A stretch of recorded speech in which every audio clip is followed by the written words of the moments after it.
Olá, essa é a nossa primeira aula de flauta doce. Eu sou o professor Marcos Piccioli, sejam todos muito bem-vindos.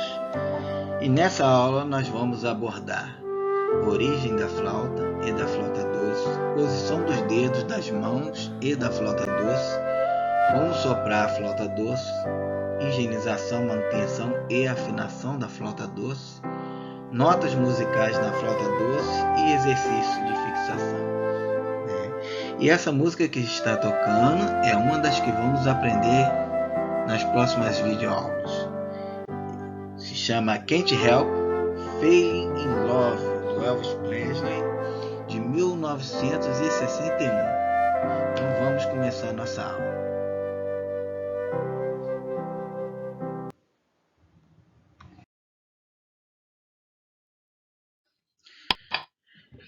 Então, quando falamos de flauta, é importante entendermos que é o instrumento mais antigo da humanidade, datado cerca de 43 mil anos, o achado mais antigo. Inicialmente criado para imitar sons de animais. Então, essa primeira figura aí, como ela está faltando partes, não deu para comprovar se é um instrumento musical ou se era um instrumento para imitar sons de animais, né? Mas essa segunda figura aí, que é datada de 42 mil anos, né? Que é uma data próxima, ela dá perfeitamente para entender que é um instrumento musical que foi feito exclusivamente para executar sons, para fazer combinações desses sons, né? O primeiro contato com a música do ser humano. Então, ao soprarmos a flauta, estamos remontando os primórdios da civilização humana. Nós estamos revivendo, né, esse primeiro contato do homem, né, com a música. A flauta doce, né, especificamente a flauta doce, ela surgiu na Itália, né, no século XIV, se eu não me engano. Né? É de origem medieval, com 8 furos tapados diretamente com os dedos. É o mais antigo dos instrumentos da família de tubos internos. Tá? Desse formato aí de flauta, né? Lembrando que anterior a esse instrumento, né, existem flautas de chifres, de partes de animais, né, mais antigos do que esse, né? Especificamente esse instrumento aí, né, que anteriormente era fabricado de madeira, ele é da Idade Média, né? É um instrumento medieval, né? Surgiu na Itália, no século XIV.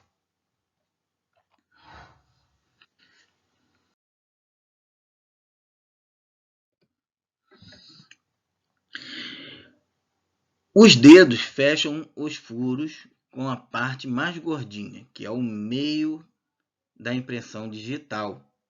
Tá? Então, tem aqui a imagem da impressão digital. É esse meiozinho aqui, ó, é a parte mais gordinha que é fechada os furos da flauta. Tá?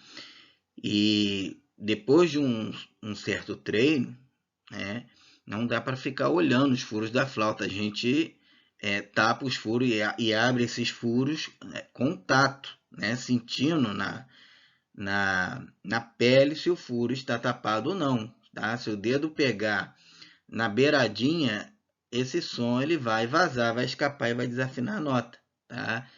É importante sentir no tato que esse furo esteja perfeitamente tapado. Inicialmente nós olhamos, claro, porque dependendo da idade, da genética, também cada um tem a mão de um tamanho diferente. Porém, a flauta ela foi feita para uma mão de uma criança, né? Entendeu? Mas a mão de uma criança também ela vai variar o tamanho de idade para idade, né? Então, às vezes tem que abrir mais um pouquinho os dedos, às vezes tem que, no meu caso, por exemplo, eu já tenho que encolher os dedos, né? Fechar um pouquinho os dedos para que caibam nos furos, porque é um instrumento que foi feito pensando na criança, né? Foi feito especificamente para atender a educação infantil. A mão esquerda na parte de cima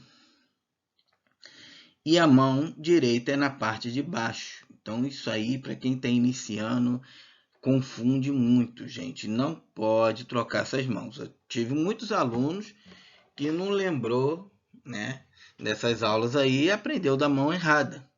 Às vezes entra de férias, às vezes, né, falta aula. Quando volta, já está tanto tempo tocando dessa forma que eu já não consigo mais trocar, tá?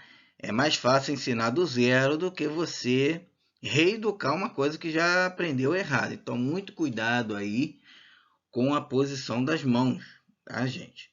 Tá? Observe aqui que esse aqui é o único dedo que não usa, ó, é o mínimo da mão direita, tá? Mão esquerda. Essa peça aqui, ela já é um pouquinho curvada para a direita, mas eu vou falar isso no próximo slide, né? Então,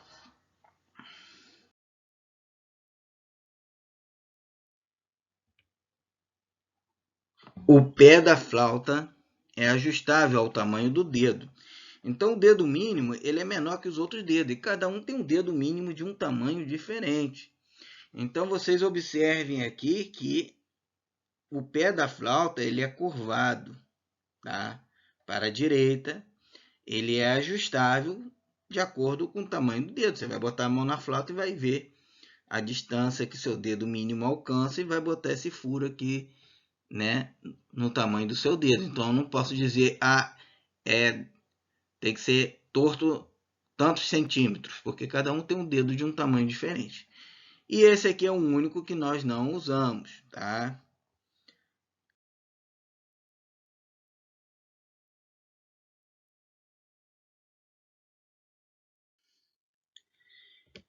Então vamos falar de embocadura. Embocadura significa forma de soprar o instrumento. Diferente da fala, para quaisquer instrumento de sopro, usamos o músculo mais forte do corpo humano, chamado de diafragma. Então, aí tem a foto aonde que fica esse músculo do diafragma, tá? Usamos a respiração baixa, chamada de respiração baixa, que é a mesma quando bocejamos, quando se espirra ou tosse, né? Então, você vê que esse músculo é tão forte que é difícil você conter uma tosse, um espirro, né? Ou segurar até mesmo um bocejo, porque é um músculo que, quando a gente está com soluço, por exemplo, né? As contrações, né, involuntárias, a gente não consegue controlar. É um músculo extremamente forte, inclusive causa dor, né? Quando a gente é, espirra, tosse, quando tem soluço.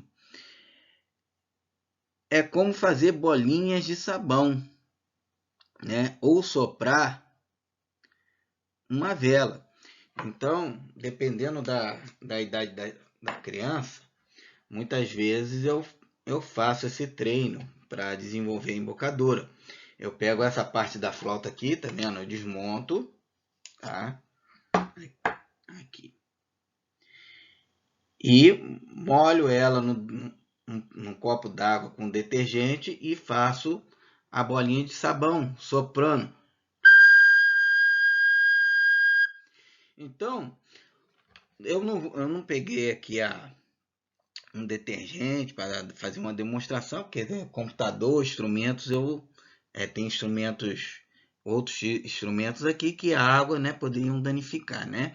Mas a flauta é de plástico, é o único instrumento, né, que pode ir na água, tá? Então,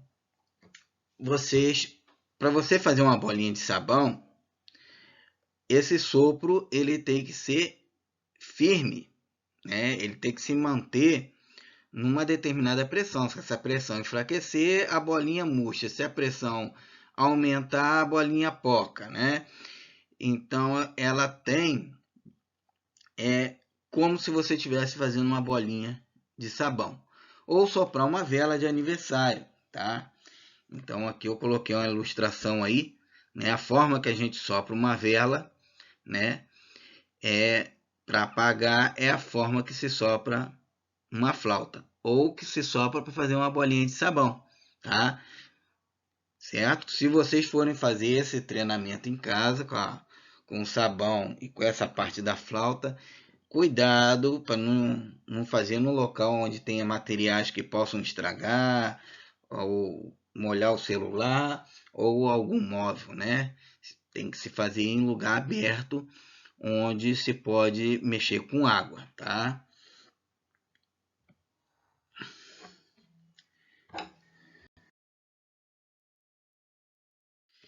Então, vamos falar da higienização da flauta. Então, a flauta é um instrumento de plástico, gente. Tá? Ele é resistente à água, a alguns produtos. Então, o que nós usamos para higienizar a flauta doce? Tá? Nós usamos o mesmo material, tá? Que usamos para higienizar o que nós usamos na boca, são os talheres e os pratos, que é detergente.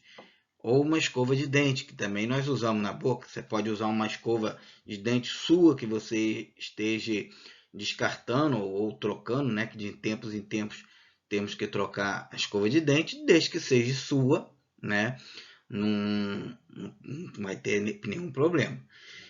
Recomendo que você desmonte ela, tá? Ela é só desenroscar aqui, ó, que ela desmonta, e coloque num potinho e deixe por alguns minutos até o detergente fazer o efeito, tá? Para que ele consiga dissolver a gordura, tá? E esfregue com a escova de dente para soltar as sujeiras, né, que estão mais difíceis de sair, tá? Então, as flautas doces convencionais são indicadas para crianças pela sua resistência, né, um instrumento que dificilmente vai se quebrar, e por ser lavável, tá? Diferente dos instrumentos profissionais, né? Que é madeira, né? Como é que você vai lavar um violino, né? Como é que você vai jogar água num teclado, num violão, né? São instrumentos que não podem ser lavados. Então, a higiene desse instrumento, né, é mais apropriado para a criança que ainda está aprendendo a ter o cuidado com esses objetos, tá? Então, de acordo, né, seguindo até a do slide anterior, né, de fazer bolinha com sabão para desenvolver a embocadura, você já pode aproveitar esse próprio sabão aí, esse próprio detergente e lavar a flauta. Lembrando que outros produtos não podem ser usados, tá? Sabão vai ficar grudado, tá? Fica o gosto do sabão, fica parte do sabão impregnado na flauta, que pode até desafinar a flauta, né, que vai tapar mais os furos. Tá? Eu já vi aluno que usou sabonete aí, gente, sabonete vai no corpo. Sabonete, ele gruda nos objetos. Sabonete, ele, né, pode estar bactérias ali que foi tirada do corpo. E mesmo o sabonete novo, tá? Além de ele grudar, aquilo ali é salda cáustica, vai desgastar o plástico e vai ficar grudado a flauta vai ficar fosca, né? Porque vai ficar os vestígios de sabonete ali grudado, porque ele também tem hidratante, né? E sem contar o cheiro, né? Isso aí, né? Quando você for soprar, pode causar um ataque de espirros aí devido ao perfume que tem no sabonete. Então, sabão, sabonete estão descartáveis. É unicamente o detergente que pode ser usado para higienizar a flauta. Álcool só em casos de compartilhamento do instrumento. Mesmo assim, eu recomendo que não utilize regularmente, porque o álcool ele desgasta, ele com o tempo ele vai corroendo, vai desbotando o plástico, tá? O álcool ele é corrosivo ao plástico. Então, não recomendo que a flauta fique desbotada, por experiência própria, tá, gente? Eu sei que a flauta ela vai desbotando a cor dela com álcool, tá? Então, recomendo álcool unicamente só quando a flauta está sendo compartilhada de uma pessoa para outra, tá? Em outros casos, evitar, tá?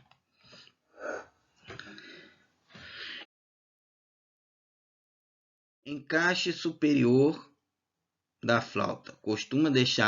A gente costuma deixar uma folga de meio centímetro ou 1 centímetro para os iniciantes. Por quê? Porque sopram forte demais, ainda não tem um controle do diafragma. Então a gente abre para que possa ficar afinado com as pessoas que têm mais experiência, né? Ou com o som da música, né? Para se aproximar mais. Mas o som dos iniciantes, ele vai oscilar, gente, tá? Vai ficar baixo ou vai ficar alto, até a gente conseguir imaginar o som, tá? Os instrumentos de sopro são diferentes dos outros instrumentos. Os de corda, quando você toca a corda ela ressoa de acordo com o que ela tiver esticada. Os instrumentos de teclas, o teclado, por exemplo, você executa o som ele é pré-gravado, ele vai sair perfeitamente aquele som que vai ser emitido. Agora o instrumento de sopro não.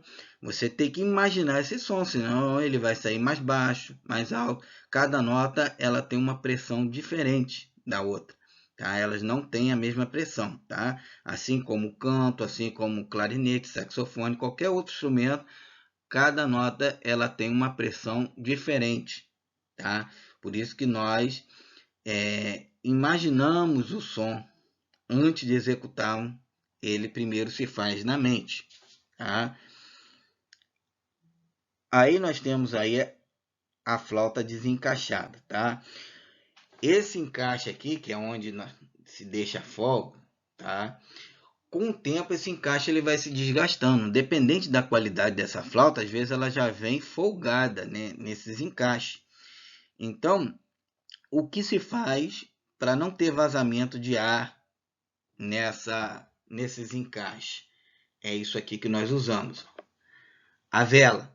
Lembrando que tem que ser uma vela nova, né? Para que não venha ter nenhuma impureza ali ou algo que venha prejudicar a saúde ou até mesmo que venha ficar preta ali, aquela, né, com uma cor aparentando estar suja. Então tem que ser uma vela, além de ser nova, tem que ser branca, tá, gente? Né? Não precisa ser uma inteira, pode ser um pedacinho, tá? Você pode guardar esse pedacinho unicamente para passar na flauta, tá? Uma vez que se passou essa cera, dificilmente ela vai sair da flauta. Então, essa cera se passa o quê? É só quando você lavar a flauta que ela vai sair, tá? Então, você só se passa nela uma vez, né? Você não tem que passar constantemente. Quando não é uma flauta de qualidade profissional, às vezes ela já vem folgada já de fábrica, tá? Mas a flauta profissional, a top de linha, ela vem justa, tá? Ela vem certinha ali. Só que à medida que você vai desenroscando, vai montando, vai tirando, principalmente quando entra uma areinha aqui, uma sujeira, e vai enroscando e desenrosca, ela vai desgastando esse encaixe. Então a gente utiliza a vela, tá? É só esfregar um pouquinho da cera de vela nesse encaixe aí que ela vai entrar sem folga nenhuma, né? Para não ter vazamento de ar, tá? Principalmente se você for fazer essa abertura aqui no encaixe para quem está iniciando, né? Pode ter o risco de vazar. Então lembra dessa cera de vela aí.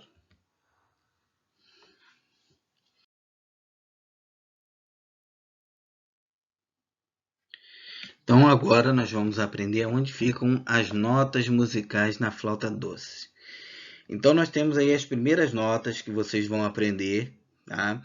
As demais não, eu vou ensinar, mas vocês não vão soprar nessa aula, porque depende de vocês invocarem essas notas para alcançar as outras, senão não vai sair nada. Cada nota ela tem sua pressão, ela tem uma quantidade de ar, tá?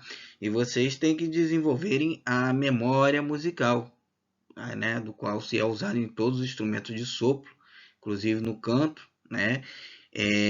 Que você imagina o som antes de executá-lo, porque o ar que sobrar, o ar que faltar, ele vai provocar ruídos, né? Vai distorcer o som, né? Então, cada nota ela tem uma pressão diferente, então depende de memorizar a pressão de cada nota, tá? Então, observe aí que a nota Sol, a mão esquerda, é toda fechada, inclusive o furo de baixo, tá, gente? Então, esse primeiro círculo aqui, ó, é o furo de baixo. Os demais aqui é a mão esquerda, tá? E os de baixo, mão direita. Observe que nenhuma dessas notas aqui se usa a mão direita. Porém, é o polegar da mão direita que segura a flauta. A flauta fica presa unicamente nos lábios superior, tá? E nesse polegar. Então, por isso que a mão direita, mesmo não sendo usada, ela vai estar aqui. Tá? Então, mão esquerda toda fechada, Sol. Você solta o anelar, tá? É o Lá. Soltou o dedo médio, Si. Tá? Abriu o indicador e fechou o dedo médio, você tem o Dó. E apenas o dedo médio, ó, solta o de baixo, você tem a nota Ré, tá? Mas você não precisa abrir até aqui embaixo o dedo, é apenas você pode chegar o dedo para baixo ou você pode afastar um pouquinho. Quanto menos o dedo ficar afastado do furo, tá? Mais rápido você vai conseguir fechá-lo, tá? Então, quanto menor a distância, mais coordenação motora você vai ter para movimentar os dedos, tá? Então, lembrando aí, né, nesse desenvolvimento da coordenação motora, de os dedos estarem próximos, não colocarem dedo nem muito longe, nem a mão fechada assim, ó, não fique com os dedos fechados, tá? Os dedos têm que ficar, os dedos que não são usados, eles têm que estar relaxados e próximo ao furo, não pode estar muito longe, tá? E as demais notas que nós não vamos estudar agora nessa primeira aula, mas eu vou ensinar vocês. Então nós temos aí, ó, tá?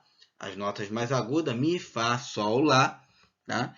Que se as primeiras notas não tiver saindo som, essas aí não vai sair, tá? Vai sair barulho, né? Ou outra nota qualquer, menos essas aí. Então por isso que tem que obedecer a ordem para desenvolver a memória musical, tá? Nesse instrumento ou qualquer outro instrumento de sopro, a gente imagina o som antes de executar, porque qualquer som que sobrar ou que tiver a menos vai provocar ruídos, tá? Vai distorcer esse som, tá? Então, primeiramente, tem que desenvolver a memória musical. Cada som ele tem uma pressão diferente do ar, tá? Observe aí essa nota, esse primeiro furo, ele está escapando, tá? Ele está um pouquinho aberto, mas não é metade, tá? É 25% aí aberto. Então, eu costumo ensinar de início aí que é só apertar com a unha, tá? É só apertar com a unha que vai escapar apenas 25% da quantidade de ar, tá? Então, aqui, ó. Ver se dá para mostrar aqui. Aí, aqui a parte de trás. Ó, apertou com a unha, só, tá vendo? Só curvar o polegar com a unha, ó. Você vai conseguir tirar essas notas agudas, tá? Então, nós temos aí o Mi, o Fá, o Sol, tá? Que é a mesma posição, porém, tá? No furo de baixo da flauta, né? Ele vai escapar um pouquinho, né? O furo atrás, desculpa, né? De baixo não, é atrás da flauta, tá? Esse furinho solitário que fica atrás da flauta sozinho, tá? Então, todas essas notas agudas aqui, daqui para frente, é tudo escapando 25% aí, que é só apertar com a unha, tá? E nós temos aí as notas mais baixas, tá? Que é o Mi e o Fá, tá? E esse Mi e Fá aí, tá? Embora tenha o mesmo nome, são notas graves, porque as notas musicais são 7, mas elas não são suficientes para todos os sons musicais, são muitos sons musicais, tá? Então a cada 8 elas se repete, porém é uma altura diferente, tá? Então a diferença é que o Mi ele vai ser completamente tapado, tá? O furo atrás da flauta, o furo solitário, né? E o Fá também vai ser completamente tapado, tá? Só que são notas que nós só vamos invocar na próxima aula, tá? E além dessas notas, tem outras notas também, tá? Só que são posições bem mais complexas, completamente diferentes dessas aí. Então, por isso que vai ficar para uma aula bem mais à frente, tá?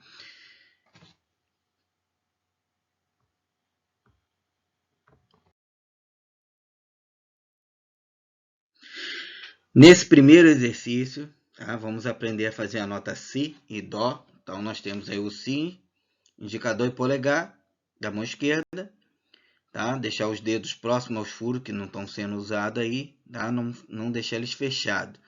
E a mão direita fica segurando a flauta apenas com o polegar, tá? Os outros dedos são abertos. A nota Dó, dedo médio e polegar.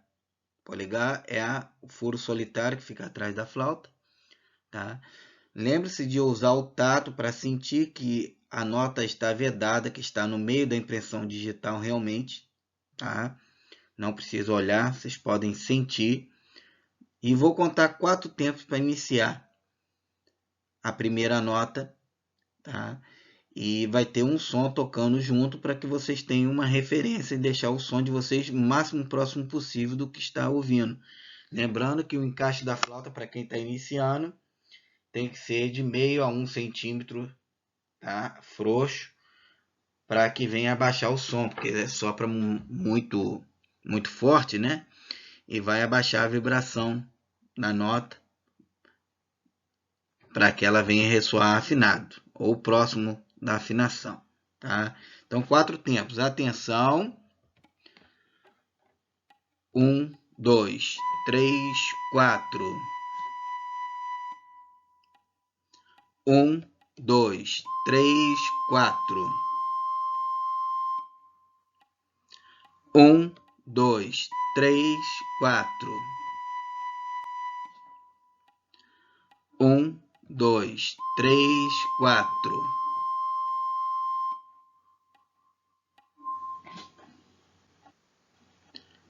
Muito bem.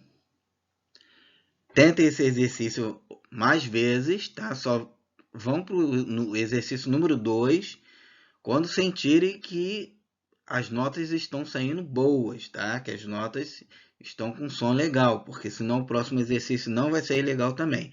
Nós temos que desenvolver nesse aqui a memória musical, vocês conseguirem imaginar o Si e o Dó, que são notas mais fáceis.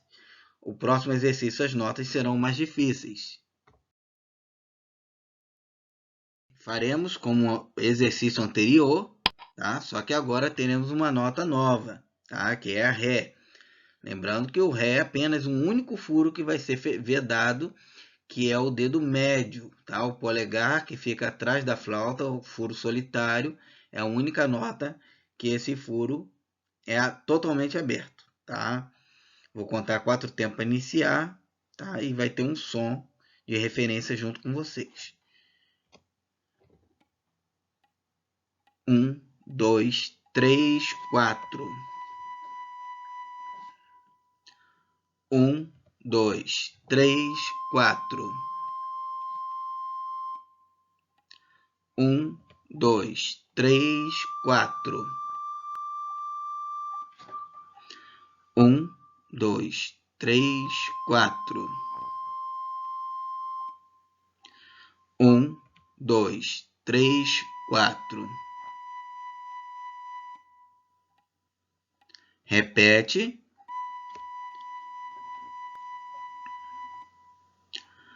1, 2, 3, 4. 1, 2, 3, 4. 1, 2, 3, 4. 1, 2, 3, 4.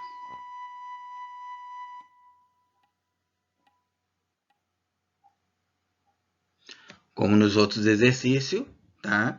Vai repetir ele, você volta esse vídeo, repete mais algumas vezes até vocês sentirem que estão firmes para passar para o próximo exercício, que terão notas novas.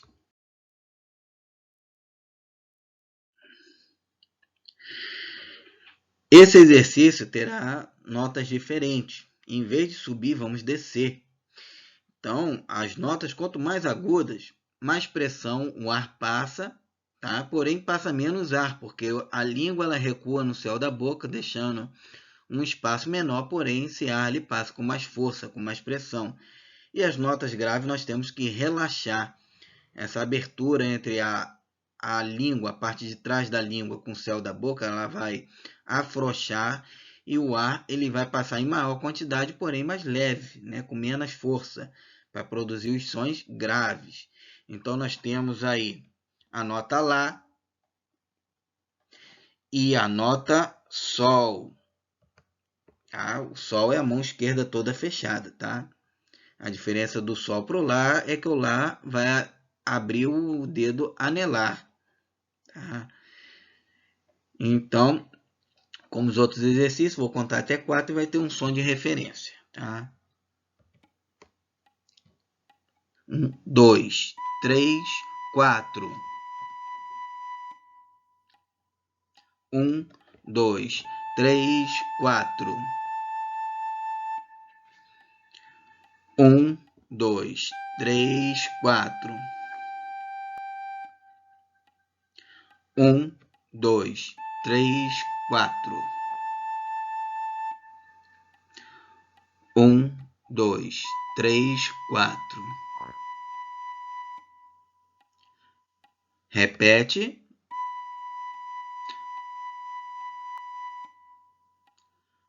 1, 2, 3, 4.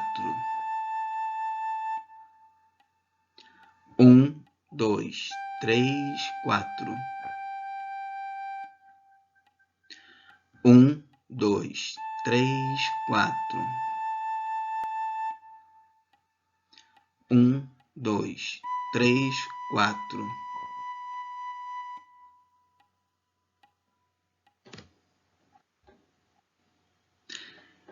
Ok. Vocês repetem, voltem o vídeo, repete mais algumas vezes até esse exercício ficar com som agradável, para irmos para o próximo exercício. Nesse último exercício, faremos as notas sem intervalos de pausa. Lembrando que antes de cada nota, temos que respirar profundamente, mas disfarçadamente, né? Sem como elas se soassem como pausas, né? Vou contar 4 tempos antes de iniciar e esse exercício aqui não se repetirá, tá? Ele será feito apenas uma vez. Nós não temos o sinal do ritornelo, né? O sinal de retorno aqui, ó, barra com 2 pontos, chamado ritornelo.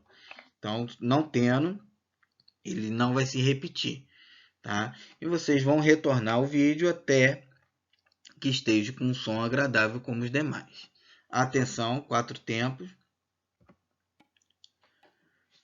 1, 2, 3, 4.